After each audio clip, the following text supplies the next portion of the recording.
Stephen Presley may be known as the Tim Reaper, but today he could not become the Hun Stopper, as it was all fun for Rangers as they coasted to a 3-0 win at Dens Park. Welcome back, guys, to Fog Football. Not only could Stephen Presley not stop Rangers, but this 3-0 win for Rangers actually sees them close the gap to the top of the league leaders' hearts, as they unfortunately could only get a 1-1 draw against the other team from Dundee today. So one of the Dundee teams coming away with a point, the other one's coming away with absolutely nothing, but is 3-0 a deserved scoreline? I don't know. I thought second half Rangers were pretty damn poor. Thought Dundee were the better team in the second half, but they still lost that as well. So they lost the first half, they lost the second half, and I think a lot of the Dundee fans are losing patience in Stephen Presley. I will forget about him. It's fun day on Sunday. It was a beautiful Sunday. Rangers win 3-0. Not done that too much this season.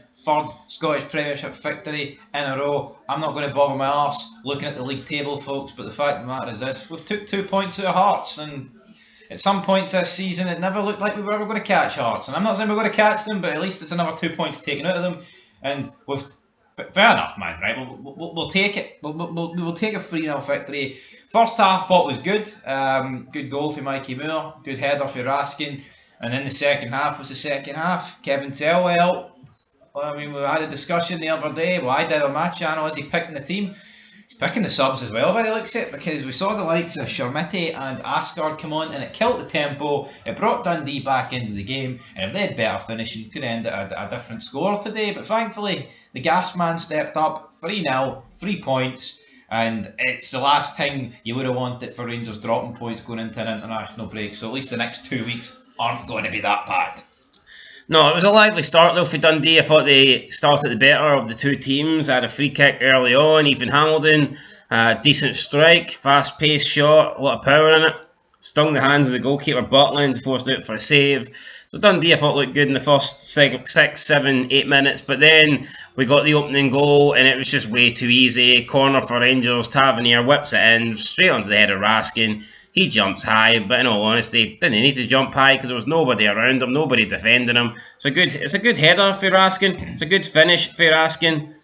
But the defending from Dundee is absolutely atrocious, and I don't know, something has to be. They have to do better than that. That was awful. No, they do. A wee man of Raskin's stature, he is actually surprisingly good at set pieces, and he wins it.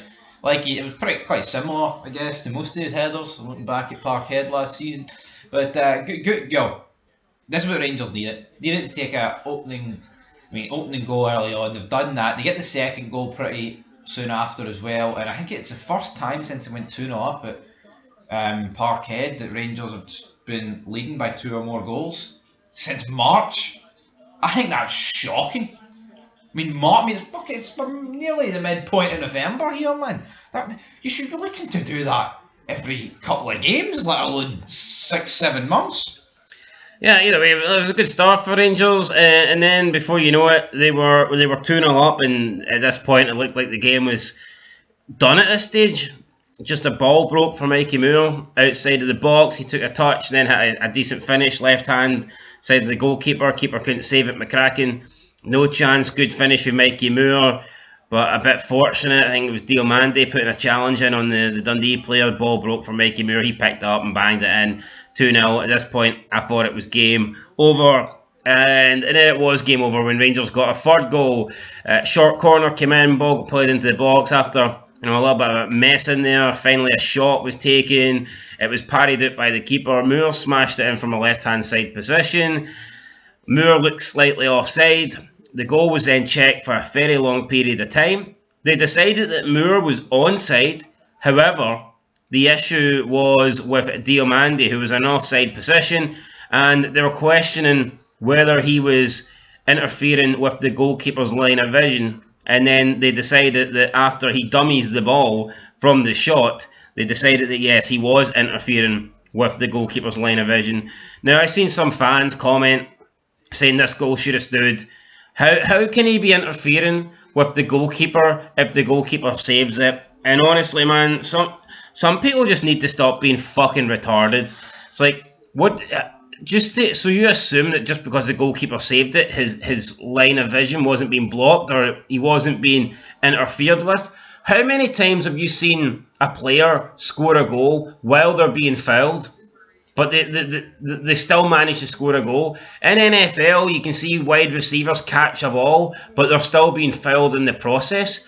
Just because the keeper's managed to save it doesn't mean that he wasn't affected by Diomande. For all we know, if Diomande wasn't there, maybe the keeper gets down quicker. Maybe the keeper, instead of parrying it, maybe he parries it for a corner instead of straight to Mikey Moore. Maybe the keeper gets down and gets two hands on it and makes the save, and then the rebound's not there. It's just I just don't know if people can be so dumb to come to the conclusion, well, he saved it, so how could Diomande been interfering with play?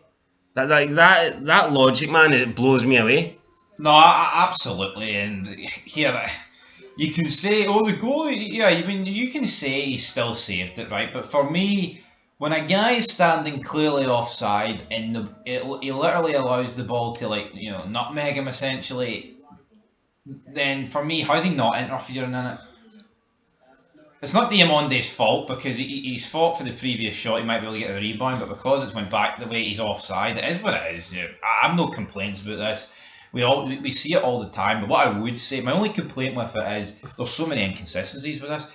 I've seen ones 100 times worse than this, and they get given. But that doesn't mean they should get given. I think if you're in a position to get nutmegged, you're interfering with play. Oh, fuck that, yes. If you nutmeg the ball, if the ball goes through your legs, then you're interfering with play. Even if you don't have to touch it to be interfering. Yeah. So yeah, I just don't understand this logic. But see the logic that he saved it. Maybe if Diamande's not there, he could have made a better save and out the reach of Mikey Moore. That's so, what. No, I know, but that's what I'm backing you. It's like what we. It's hypothetical. So the best way of fucking dealing with it is cutting it off at the head and just saying you're offside. Then there was also a handball claim as well, so I think the Rangers fans, after not being awarded the goal, they wanted the penalty. I thought the hand was pretty close into the body, so yeah, I thought this was the correct decision. Either way, didn't really affect the game. Rangers were already 2-0 up. So. I don't think we're going to be getting too much talked about on a KMI panel or the headlines. Yeah, like see if this is 0-0 in the 90th minute, then obviously it becomes more of a talking point, but I mean, it was 2-0 against Dundee, who didn't look like getting back in the game. And then, last chance of the first half, free kick gets whipped in. Ball was headed down into the path of Graham, who smashes it on the volley, well over the bar. Should have did better, should have had more composure. It was a good opportunity. Couldn't hit the target. I say that, though, so we get into the second half, and apart from Rangers having a couple early chances through Asgard, who had a long-range shot saved from the keeper, and then Mikey Moore also had a shot. I thought that Dundee were the far superior team in the second half, had more possession than Rangers in the second half, had more chances, but just couldn't really create anything clear cut. You had Danda hitting a free kick straight at Butland. Then you had Danda linking up with Murray, the two substitutes that came on in the second half, but Murray's shot was tame, straight at Butland. And I thought Dundee did have opportunities, but in the end it was Rangers that finished the stronger. Raskin forced a great save from McCracken, another good header for Raskin, very good in the air for such a small little man. And then Gazima, who at times has looked like a great player this season, and at times has also just looked like a bit of another number, but this was a great finish for Gazima, no doubt about it. And when people say this is a £20 million player, these are the kind of finishes that make you believe that. No, damn right, good finish, but for me, the game... Right into the top hand corner. The second half was just killed by the subs. Honestly, Shermitty's fucking pissed. Yeah, Shermitty came on at half time and done absolutely nothing, by the way. Yeah, and that's not to say Miovski was brilliant, but at least he's like a focal point. Shermitty's just...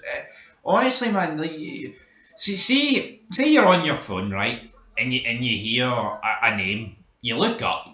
See, when you're on your phone and you hear Shermitty, you can just stay glued to your phone. There's really because nothing's going to happen. You're going to be disappointed at the end of it unless a Kelly goalkeeper decides to fire it into his own net. But yeah, Asgard, he was pretty shite as well, but at least he forced a save at McCracken. But Rangers won, had to win.